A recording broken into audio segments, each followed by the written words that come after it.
This one's an odd one. I mean, we'll go. Maybe we can go into it another time. But What do you mean, explaining it? yeah. Don't explain it now. Okay, I won't. Leave them guessing. This is great. Maybe some people will go read it for themselves and find out what it's all about.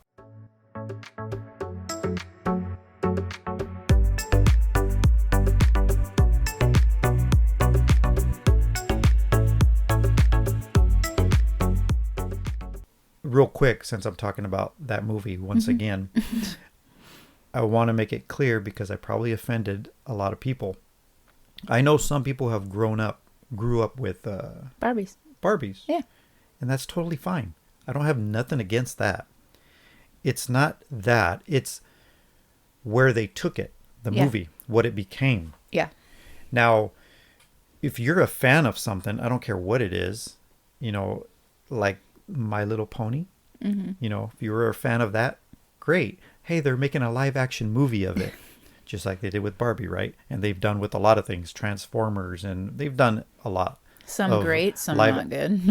action adaptations. Oh, yeah. Now, whether you grew up with certain things and you loved it, and yay, they're making a live action, so you want to go see it and you're all gung-ho about it. Mm-hmm.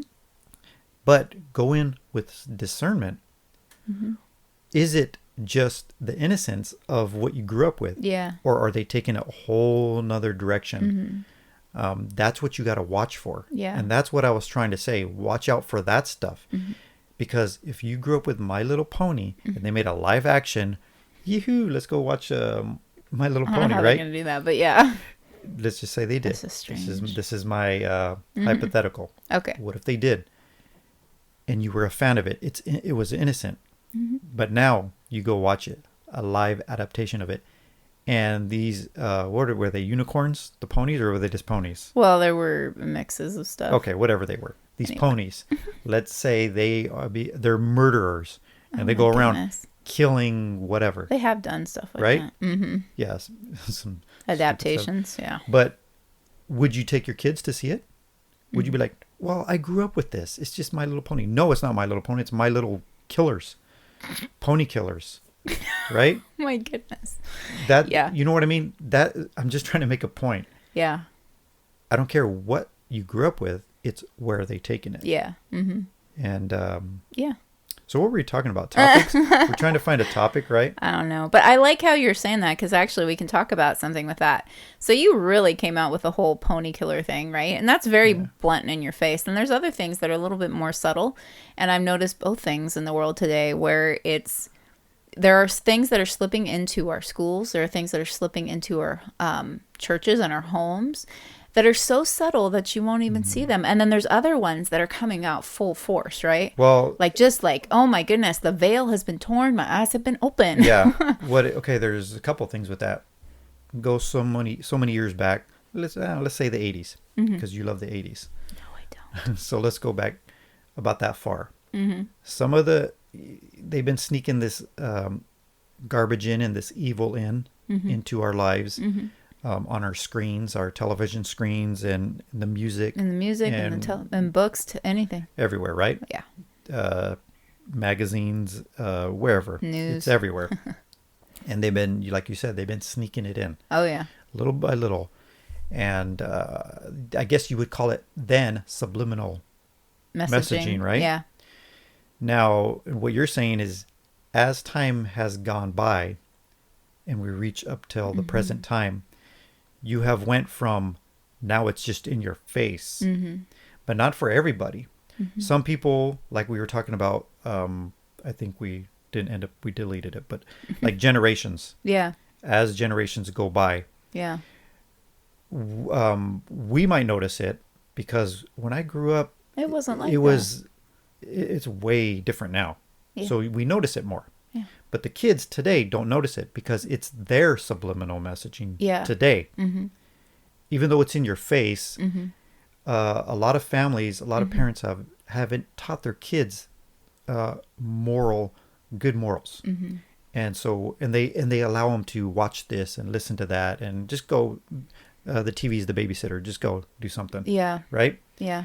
And they're allowing this in, whether the parents are doing it intentionally or not. Mm-hmm. But the kids grow up with this and it's normal to them. Yeah. So when the evil comes in, they don't recognize it. They don't recognize it. And not just for kids. I'm talking about even adults. It's like when you have a stench, right? And you've been stinking for so long. No, it's funny. That's funny because anyway, a stench. You have a stench, and you've been sitting in it for so long, you don't recognize it anymore. Oh, okay, yeah. Yeah, and so everyone else around you that's not used to it, they come along and they're, whoa, dude, you need to take a shower. You need to bathe in some tomato juice because I think you smell like a skunk. Like, it's bad. Yeah. But you don't even notice the smell because you've been sitting in it forever. And you're like, it's just, I don't smell anything. You know what I mean? And that ends up happening. With this, when we sit in it for so long, eventually our eyes are, I guess, like shuttered. Like, we don't see it anymore because we have literally slowly become more and more compromised. We have become, what's the word, desensitized to sensitive things, which is horrible. And that's what's happening now is... Use the analogy. I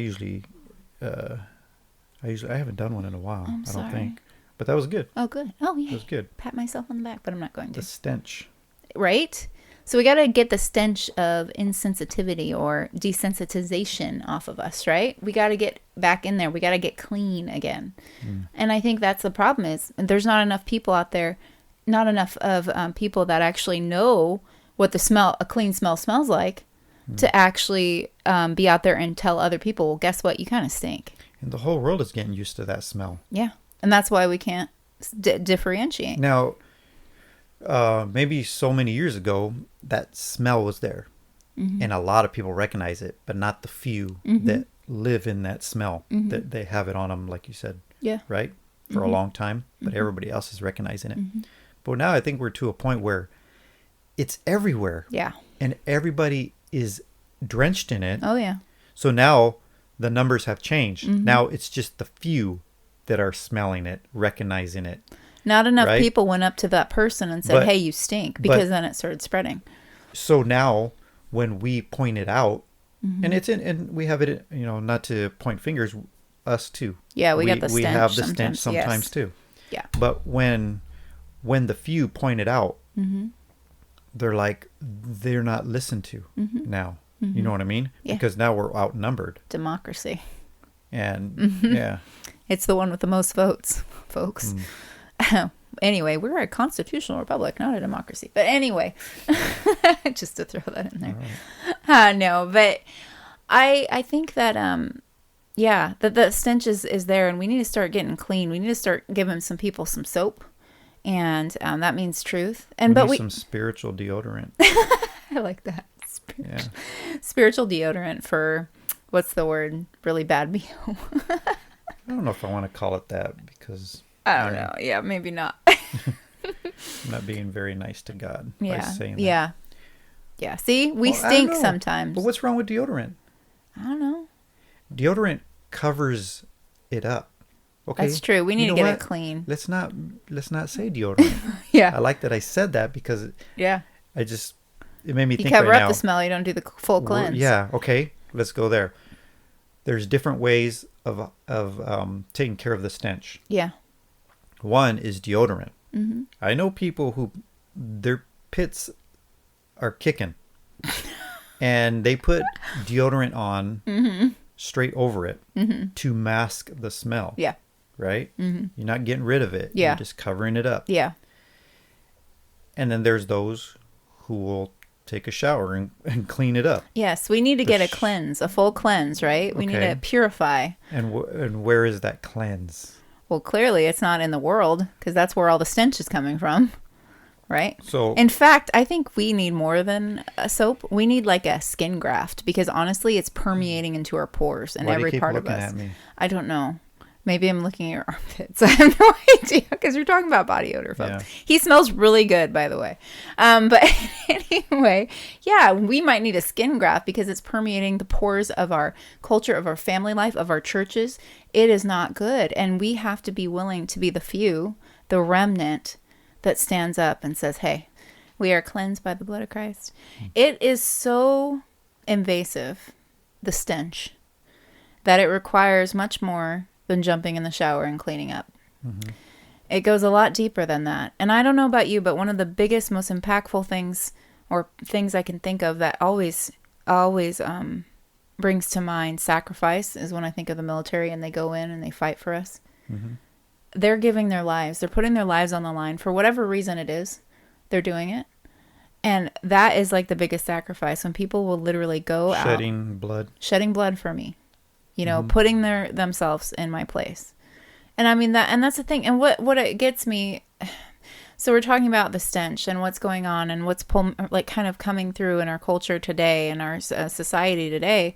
And then at the same time, like Jesus died for all of us, and knowing this was all going down. Like, he died for the people that hate on him all the time. He died for the people that, you know, use his name in vain. That he died for the people that blaspheme. He died for me. He died for you. And we both have done horrible things, sins, made mistakes. And yet he did that. I mean, there's got to be a time, and all of us will, where we come up to this shower. Why do I keep doing analogies when this is your thing? That's fine. I don't know. We come up to this shower and we know we need to be clean, but we like our stench so much, and it's scary to get in the water, right? Because they're used to it. We're used to it. Yeah, you're like, okay, if I get into this shower or this bath or this pool, I'm going to be washed of everything things are going to change. Known, and I don't know. I'm ready. I don't know if I'm ready for that. Yeah. But man, you stink. And so that's why we have to realize we got to get to that point where, you know, we step in and we're like, okay. I don't want to sound mean. I mean, when I say you stink, I stink sometimes. You stink sometimes. Especially the sweat and this heat going on. No, I'm not talking literal. Sorry, right? Because we're not talking literally. We all stink sometimes. Yes, right? That's true. And of course, we're not talking literally. But but God loves us in our stink. Yeah. That's pretty crazy. We got to do something about it. Yeah. You know, I don't know. Just take the plunge. Take the plunge. What do they call that? Is that what they call it? I don't think so. That's usually when you jump into the water. It's like the polar ice plunge. Yeah, that's what I mean. Just do plunge. it. People do that. Yeah, that's true. Why can't you do that? Crazier things. Yeah, but those things aren't as transformative. Those just lead to hypothermia. Yeah, that's true. And death. Yeah. Okay, so I think we were quite confusing today. Hopefully not. I don't even know where we were going to go, but I like that. I liked the meander deodorant talk and stuff. I think that was inspired by on our way into the room here to record. Me and the kids were talking about deodorant. Yeah. And the area of the body that you apply it. Mm-hmm. And I think you overheard us. So I did. I was in the study. That's probably why we just started talking this. So no plan. Let's go with it. What? But I think we are out of here, and let's see if we can find a verse that that's from the Bible. Mm-hmm. That's in the Bible. This one's an odd one. I mean, we'll go. Maybe we can go into it another time. But what do you mean, explaining it? Yeah. Don't explain it now. Okay, I won't. Leave them guessing. This is great. Maybe some people will go read it for themselves and find out what it's all about. Okay, so this is Isaiah 65:5. Yet they say to each other, "Don't come too close, or you will defile me. I am holier than you." These people are a stench in my nostrils, an acrid smell that never goes away. Thanks for watching. If you like this show, hit that free subscribe button and share this video. We are on Facebook and Instagram. Also, check out our full-length podcast on Spotify or wherever you get your podcasts. The links are provided in the description below. Thank you.